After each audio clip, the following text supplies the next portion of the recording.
The Drive with Tim Donnelly here on 99.9 The Fan. Joining us on our second day of men's basketball coverage from ACC Tip-Off is the head coach of Virginia, Tony Bennett. Coach, first of all, thank you very much for taking the time. We just learned off air that our producer Dennis here played football back in the day with the voice of the Cavaliers. So I guess pass along to Freeman that there's some football scouting reports being passed around here at ACC Tip-Off. I never would have guessed that. I would have guessed Dennis played football by looking at him, but not John. But as you informed me, he had 10 interceptions. Must have been fast. So that'll be some good. We'll have a good time with that when we get into the weekly coaches show. But no, he's great. He's a great ambassador and a great voice for the Cavaliers. That's best case scenario for John. He didn't have to tell you that he had 10 picks, yet yes. Somehow you found out. Yes. Like, it's better when other people talk about your I accomplishments. want to find out what league this was, the level of caliber of play, but was this flag football or tackle football? Kind of along those lines, we'll talk about your accomplishments quickly here. One of 7 active head coaches with a national championship. The ACC accolades speak for themselves at a place like this. But I did see an age stat about your team a little different this year. The youngest team in your 15 years at UVA. Yeah.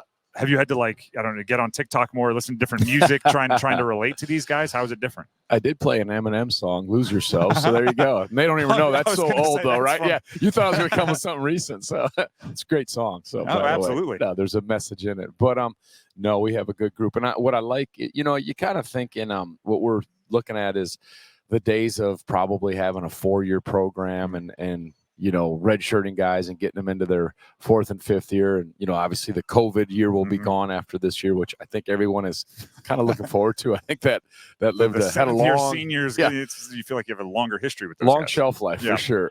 But we lose 2 players this year. We'll have 2 seniors in Tane Murray.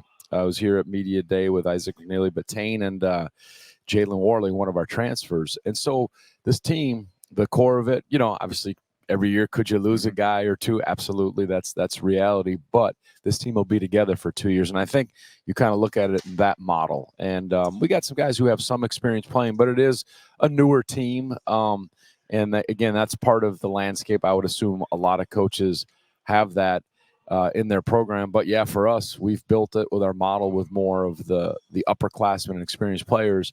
And but we'll get to that next year. When the COVID year goes away, we'll be a mature team with some Virginia basketball experience, and I think that's important. And then again, this year there's some upside there. Prospect profile? Trey Murphy would be mad if I didn't mention. There's a bunch of guys. I'll say and more, and hopefully that'll cover it and keep them happy. No, and Sam Hauser, that's good because he just signed a pretty good deal. So, but no, I think when you look at our team last year, where we struggled at times. We struggled to shoot the ball from deep consistently. We only had Isaac McNeely and at times Jake Groves, and then it was inconsistent. We had obviously some terrific players, but the way teams would really, collapse and get all over Reese or lay off and make it harder on other guys.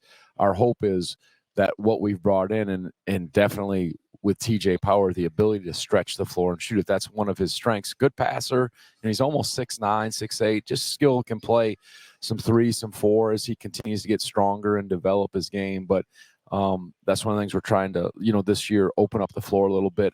There'll be more at times, more shooters from 3 on the floor than we could put on the floor last year, though we'll certainly miss the Reese and Ryans and some of the other guys.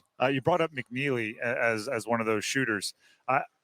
You don't like to do the comparison, but when you bring back somebody like Kyle Guy to be on the coaching staff, and then you look at maybe McNeely's role, I have to imagine they're spending a lot of time with each other or at least working with each other because there are some similarities in their game. Yeah, no, very insightful on your part. That's when Kyle came, I was like, get into that mind. I said, go attack and see what you can do. But having Kyle back, one, is just great because of the person he is and all he's done for Virginia basketball and his desire to mentor. I said, why do you want to leave? Because Kyle has a very successful play. And he said, I've done a lot. He said, I just feel he's getting his degree, which thank goodness for that.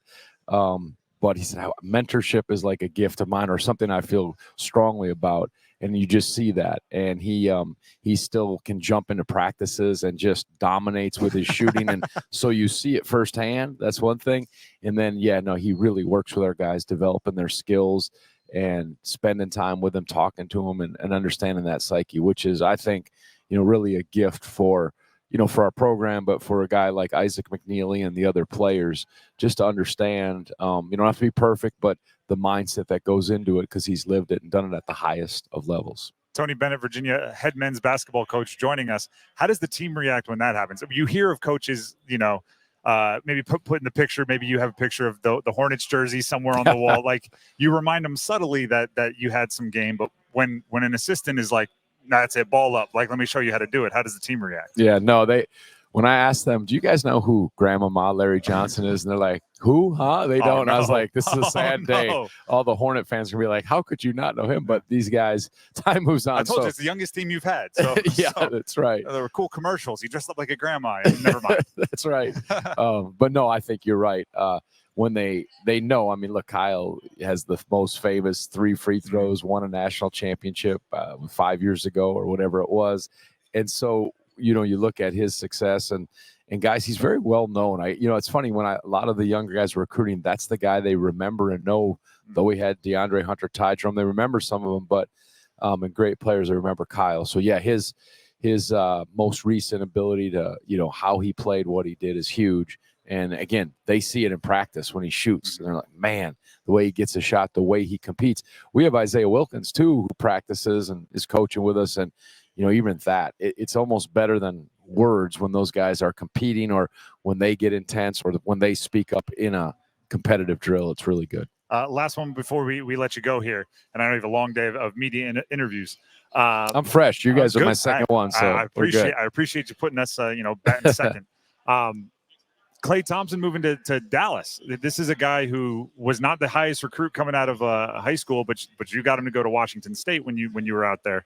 How weird is it going to be to see your old player not alongside Steph Curry and the Warriors? Yeah, well, Klay's story, what a remarkable story. We've been fortunate to find guys that we've never really had a 5-star. We've only had unranked guys, 3, 4-star guys, but yet the cool thing is we have we're 6th in active players in the NBA right now, and the most of guys that weren't in the top 35. We try to sell that to recruits, but it's important. Mm-hmm. Guys that have come and Klay kind of for us is one of those who started that. Aaron Baines was another guy. There's an old name from the past. If NBA ball, you're good at this. You're going to make sure you get your guys mentioned. No doubt. But Klay, watching his career, and I only coached him 1 year. That I came to Virginia, but seeing his career unfold and what he's done, that'll be strange. But it's the fact that he lasted, they stayed together that long, all the success they had, and now you watch him. But talk about efficient and just no one would have said, yeah, he's going to be good. Maybe he has a chance of being a pro, and then watching his career blossom. I mean, that's the best stuff. I respect you for saying that, because most coaches by now would say, I knew when he was a junior in high school, he was going to be a 5-time All-Star and the best shooter. No way. You had some hope, and he lived up to it. Yep. Tony, we appreciate you for stopping by. Good luck this season. Thanks, guys.